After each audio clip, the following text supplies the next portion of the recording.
자, 여러분 오늘 말씀 보면은 시편의 90편 위에 제4권 이렇게 나와 있죠. 그리고 저자가 누가 나와 있죠? 하나님의 사람 모세라고 나와 있습니다. 시편의 대부분의 이 기자들은 다윗과 동시대를 살았던 사람이에요. 아삽이라든지 고라든지.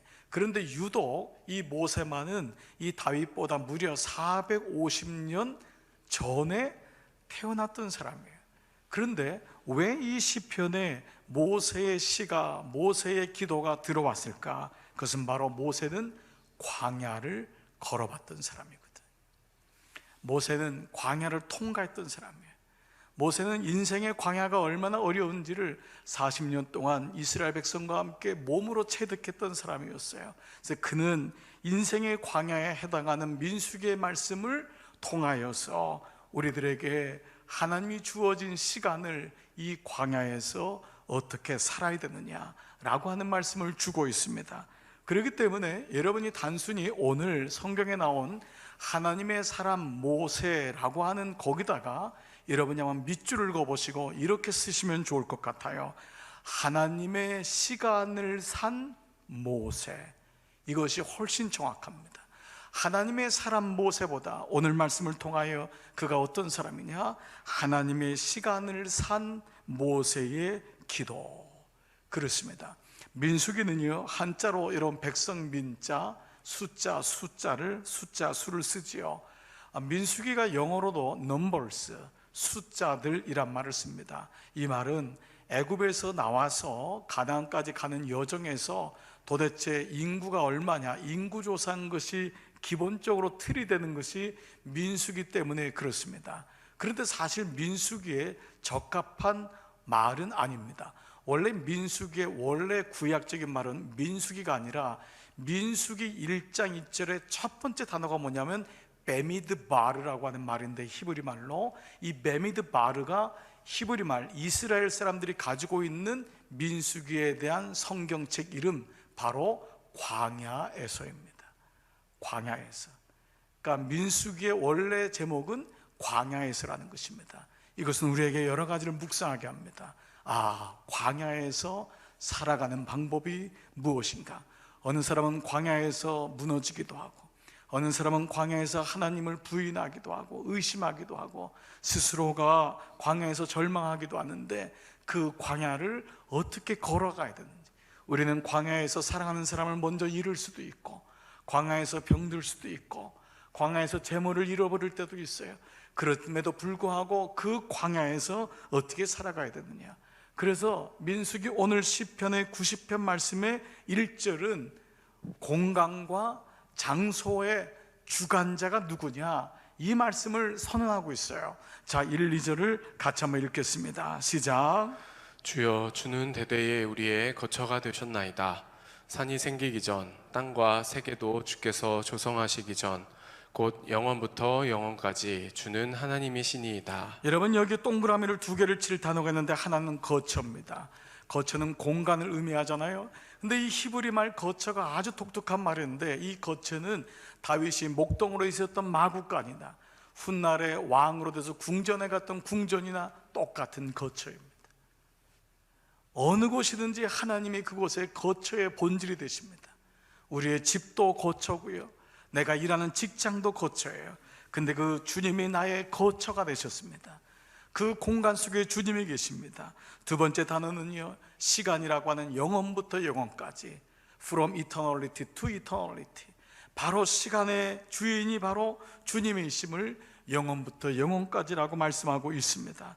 자, 그런데 이렇게 1, 2절에서 영원하신 하나님, 모든 공간에 무소부지하신 하나님을 말씀하지만, 그러나 그 다음 말씀은 참으로 연약한 말씀이에요. 그것은 바로 인간의 유약함, 인간의 한계, 그리고 짧음을 말씀하고 있습니다. 바로 이것을 모세는 창세기 말씀에서 너가 죄로 인하여 흙에서 지음받았지만 흙으로 돌아가는 인생에 대한 말씀을 선언하는, 바로 너는 흙이니 흙으로 돌아가라, 그 말씀이 3절 4절에 나와 있어요. 같이 읽습니다. 시작.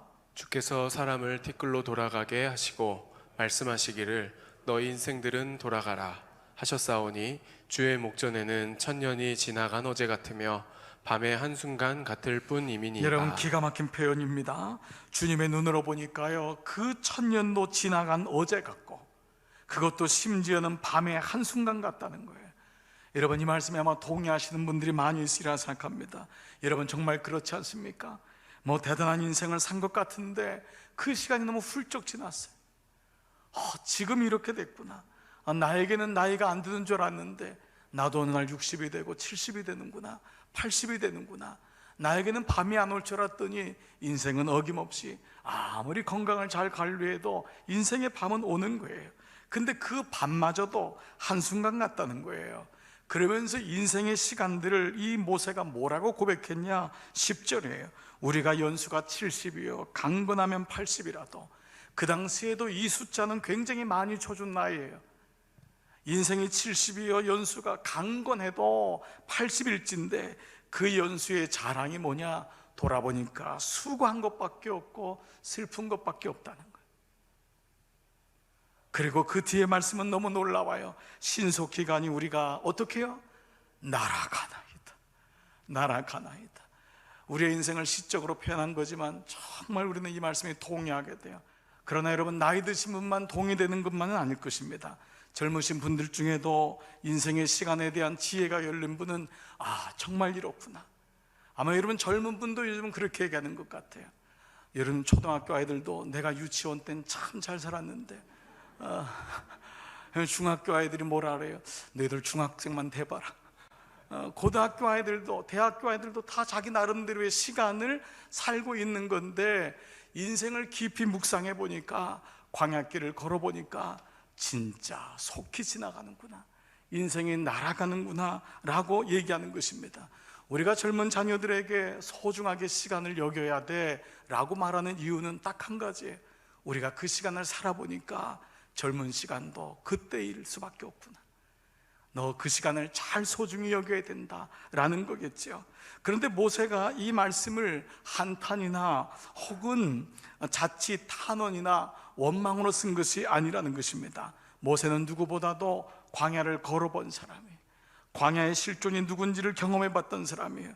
무엇보다 하나님을 떠나 죄로 인해서 하나님을 떠난 인생이 얼마나 유한한지를 알았던 사람이에요. 여러분, 이것은 대단히 중요한 진리입니다. 하나님을 알지 못하는 사람 중에는 자기가 늙는 것조차도 인정하지 않습니다. 죽음을 인정하는 사람이 많나요? 천년만년 살 것 같이 삽니다. 그러나 하나님을 아는 사람은 이것이 어떻게 왔는지를 알게 되고, 이것이 존재의 현실임을, 이것이 성경에 나온 우리의 인생임을 말씀을 통해서 정확하게 알고 있는 거예요. 그래서 오늘 이 말씀은 바로 모세를 통해서 말씀하시고 있는 건 하나님의 시간표를 잃어버린 인생, 하나님의 시간표를 잃어버린 모습인 나에게 말씀하고 있는 것입니다. 내가 너무 정신없이 살다 보니까 하나님의 시간표를 잃어버린 거예요. 내가 말씀 없이 살다 보니까 광야에서 해가 지는 줄 모르고 사는 거예요. 그래서 그 인생들을 향해서 하나님의 시간을 회복해야 된다, 하나님의 시간을 찾아야 된다. 그래서 모세가 오늘 구절구절 묻고 있는 거예요. 하나님, 어떻게 하면 좋지요? 어떻게 이 광야에서 살아나갈 수가 있을까요? 그런데 우리가 광야에서 당신을 잃어버렸습니다. 그런데 당신만 잃어버린 것이 아니라 당신의 시간을 잃어버렸습니다. 어느덧 여기저기 한눈 팔다 보니 해가 지는 것도 모르고 어두컴컴한 밤이 되어버렸습니다. 바로 이 고백을 하는 거예요. 그래서 나온 기도가 바로 오늘 90편의 요절 말씀인 12절입니다 12절 다 같이 한번 읽겠습니다. 시작.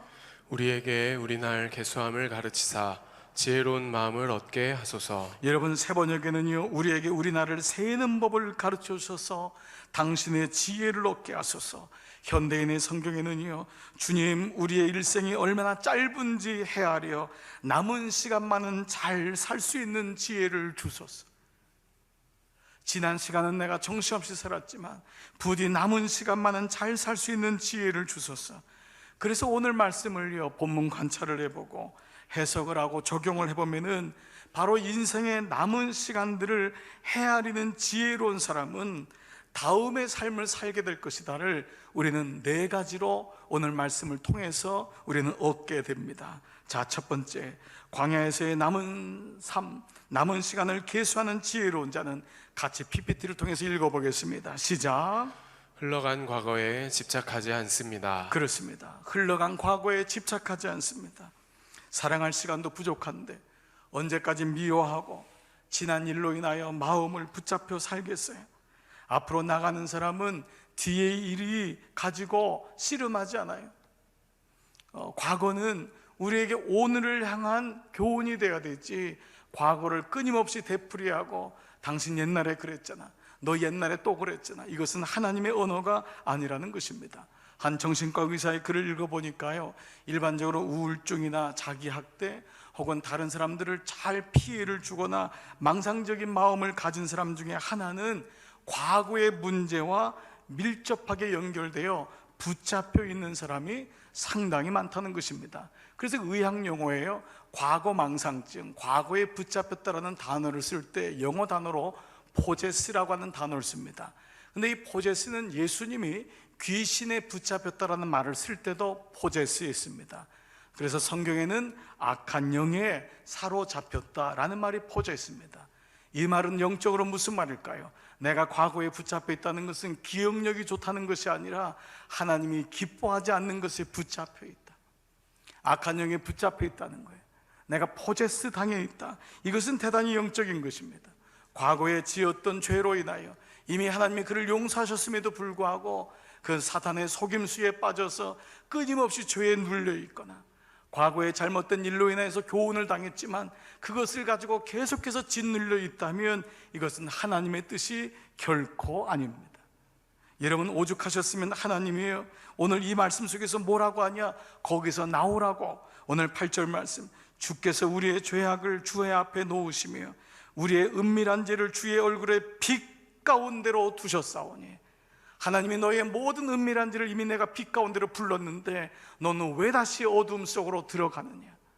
하나님이요, 성경에서 나를 시험하거나 나와 변론하자 이런 말씀은 거의 하지 않으시는데 죄에 대해서 하신 말씀이 있어요. 이사야 1장 18절의 말씀에 이 말씀을 하고 있어요. 뭐라고요? 여호와께서 말씀하실 때, 오라 우리가 서로 변론해보자. 너희의 죄가 주홍 같을지라도 눈과 같이 이어질 것이요 진홍같이 붉을지라도 양털같이 희게 되리라. 무슨 말씀이에요? 죄에 대한 용서를 이미 선언하신 거예요. 여러분, 그리스도인은 옛날을 사는, 과거를 사는 사람이 아니에요. 어제를 사는 사람이 아니에요. 보라, 새 것이 되었도다. 이전 것은 어떻게 해요? 지나갔도다. 여러분, 지혜로운 자는 남은 인생을 사는 것입니다. 오늘을 살아가는 것입니다. 과거에 붙잡히지 말기를 축복합니다. 여러분들의 죄가 무엇이든 간에 여러분들의 삶의 형편이 아무리 어려웠다 할지라도 주님은 이미 용서를 선언하신 거예요. 여러분, 주 앞에 나오세요.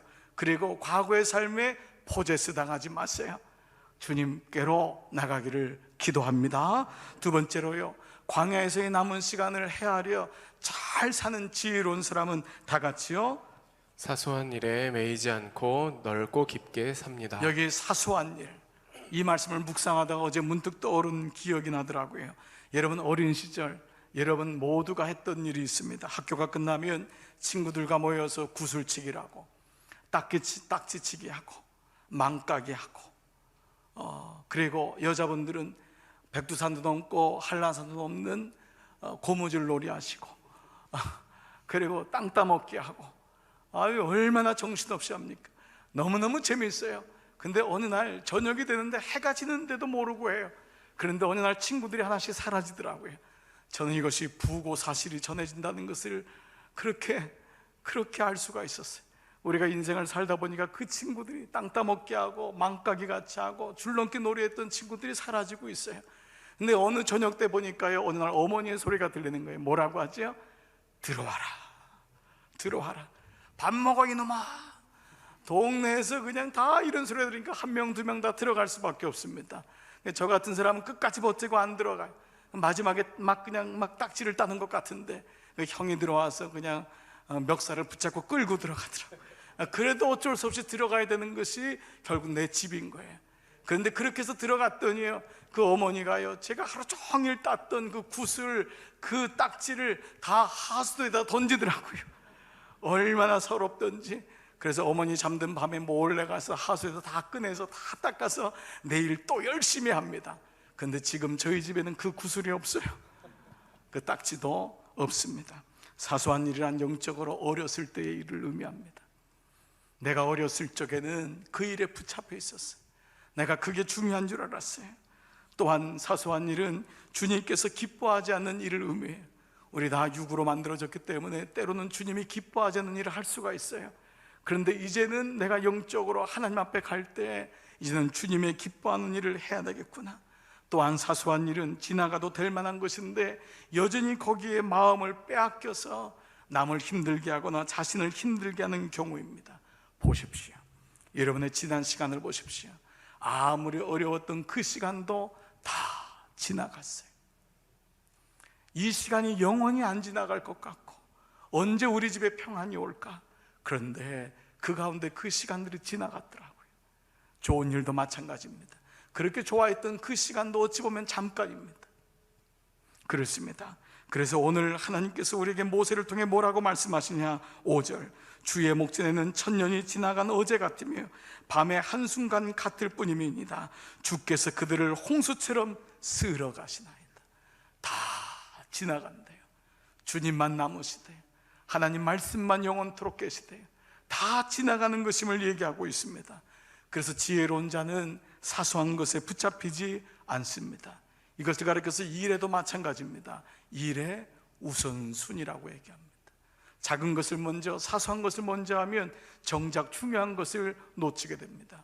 하루 일과를 시작하면서 하나님이 나에게 소중하고 중요한 것이 무엇인지를 먼저 생각하고 그것을 먼저 해야 됩니다. 그러면 어떤 것이 나에게 소중하고 중요한 일일까? 그것은 바로 내가 가장 소중히 여기는 존재와 연결이 됩니다. 여러분이 만약에 자녀가 가장 소중하다면 자녀에게 가장 많은 시간을 쏟고 많은 에너지를 쏟을 것입니다. 여러분에게 배우자가 가장 소중하다고 느낀다면 또한 그렇게 할 것이고, 여러분이 장사가 가장 귀하다고 소중하다고 여기시면 그렇게 일할 것입니다. 근데 오늘 모세는 그 모든 것이 귀하지만 나에게 가장 먼저 소중한 우선순위는 바로 하나님이시다. 이것을 분명히 하고 있습니다.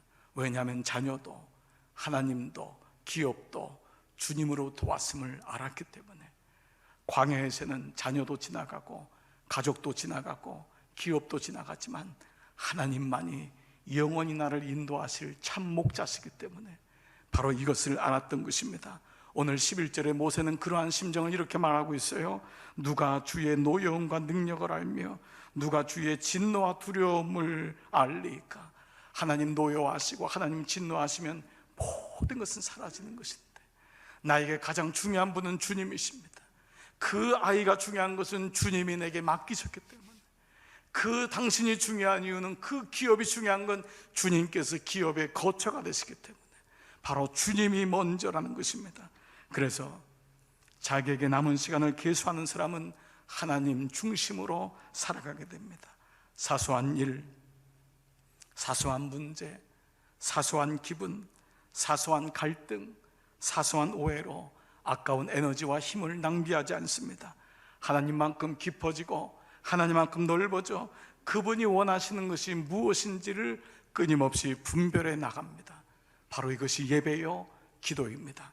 여러분, 오늘 이 지혜 있는 자의 은혜가 여러분과 함께 하시기를 축복합니다. 세 번째, 광야에서의 남은 세월을 계수하는 자의 축복은, 삶은 어떤 것일까요? PPT로 다 같이 시작.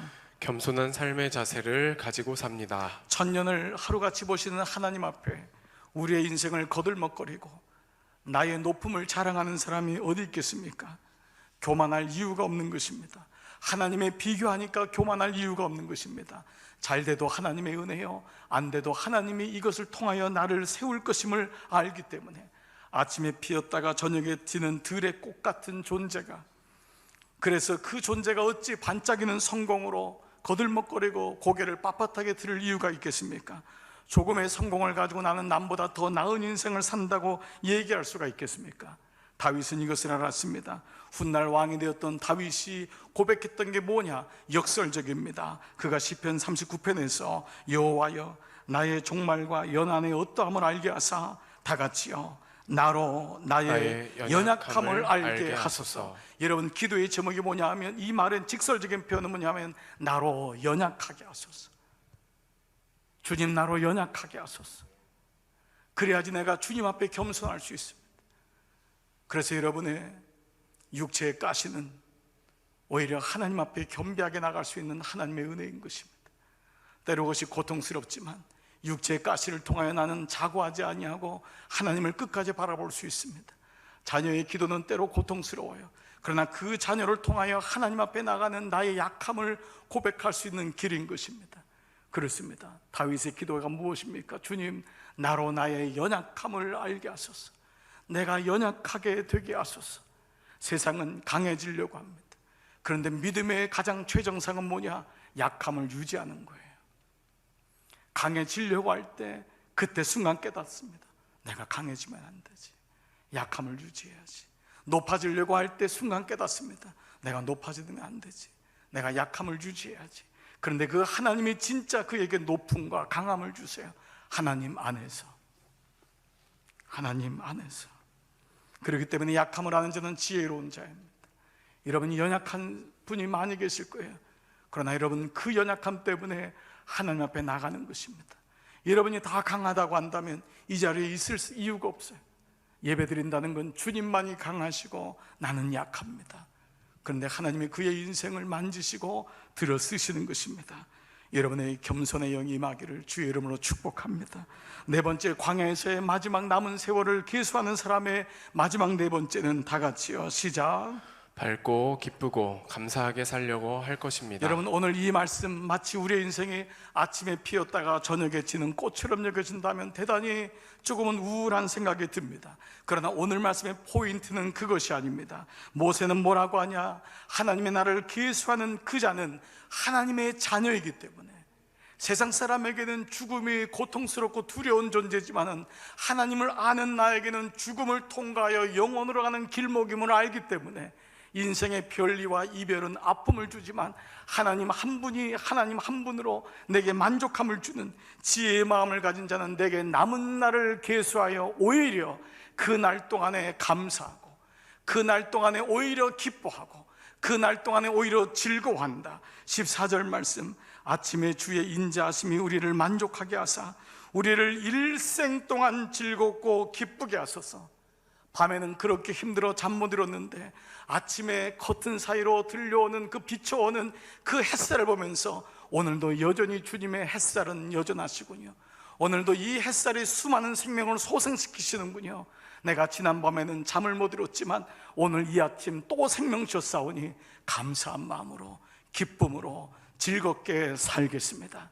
이것이 바로 이 모세의 고백인 것입니다. 그래서 오늘 시편 90편은요, 혹자는 원로의 시라고 얘기하고 있습니다. 이 말은 뭐냐? 인생을 살아본 사람들에게 이 시는 그야말로 하나님이 나의 남은 인생을 어떻게 살게 하는지 구구절절히 끄떡이게 하는 것입니다. 그러나 굳이 인생을 오래 살아야지만 이 구절을 느끼는 것은 아닙니다.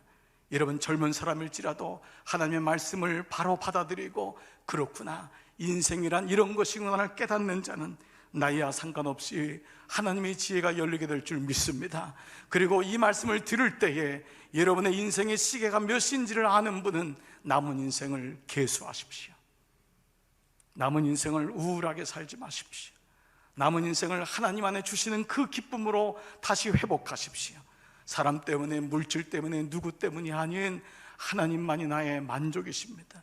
아침에 주의 인자하심으로 날마다 베푸시는 그 은혜, 그렇습니다. 이제 결론을 내리고 싶습니다. 우리가 오늘의 말씀에서 삶의 지혜, 남은 인생에 대한 지혜를 받으면서 꼭 한 가지 여러분 기억할 것이 있습니다. 그것은 바로 이 모든 것의 조건이 하나님과의 관계에서만이 가능하다는 것입니다.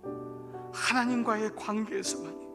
모세는 그래서 첫 절부터 마지막 절까지 하나님이란 존재에 대해서 계속 말씀하고 있는 것입니다. 시간의 주인이 주님이시라는 것입니다. 생명의 주인이 주님이시라는 것입니다. 어느 누구도 내 마음대로 시간을 연장하거나 시간을 만들 수 있는 사람은 없습니다. 그러나 그 시간 속에서 겸허하게 하나님의 도를 깨달은 사람은 오히려 하나님을 샬롬, 하나님의 은혜 가운데 내게 주어진 삶 속에서 죄로 인하여 동굴로 들어가지 아니하고 숨지 아니하고 하나님 앞에 나와 그 빛 가운데로 나가는 삶을 살 수 있음을 말씀하고 있는 것입니다. 오늘 예배드리는 여러분, 여러분에게 이 시편 말씀이 새겨지기를 축복합니다. 여러분의 마음으로, 여러분의 영으로 이 시편 90편을 써보십시오. 주님, 나에게 주어진 남은 날을 계수하사 주님의 지혜로 남은 시간을 살게 하소서. 주님, 내가 과거에 붙잡혀 살지 말게 하시고, 내가 사소한 것에 붙잡히지 말게 하시고, 내가 주님의 은혜 가운데 바라보는 그 은혜로 살게 하여 주옵소서. 오늘 이 아침 여러분에게 이 은혜가 함께 하시기를 주님의 이름으로 축복합니다.